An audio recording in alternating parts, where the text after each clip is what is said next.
اشتہاری 16 برس بعد گرفتار۔ اشتہاری فہد محمود نے 2008 میں گوجرانوالہ میں سفیان نامی شہری کو فائرنگ کر کے قتل کیا تھا۔ مزید تفصیلات چیف رپورٹر رانا محمد عثمان کی اس رپورٹ میں۔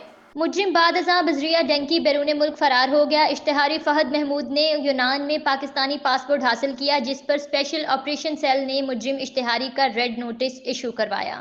مجرم اشتہاری کی گرفتاری کے لیے کوششیں جاری رکھیں۔ اشتہاری کو یونان کی فلائٹ میں سوار ہونے سے قبل لاہور ایئرپورٹ پر گرفتار کیا گیا۔ ایئرپورٹ سے گوجرانوالہ پولیس نے اشتہاری کو اپنی تحویل میں لے لیا۔ رواں سال بیرون ملک سے گرفتار اشتہاریوں کی مجموعی تعداد 67 ہو گئی۔ آئی جی پنجاب ڈاکٹر عثمان انور کی مؤثر کارروائیوں کے ذریعے خطرناک اشتہاری کو گرفتار کرنے پر آر پی او گوجرانوالہ اور سی پی او گوجرانوالہ کو شاباش۔ اسپیشل آپریشن سیل کی اچھی حکمت عملی سے 16 برس بعد اشتہاری کی گرفتاری ممکن ہوئی۔ اے کیٹیگری کے دیگر خطرناک اشتہاریوں کی گرفتاری کے لیے کریک ڈاؤن مزید تیز کیا جائے، آئی جی پنجاب کی ہدایت۔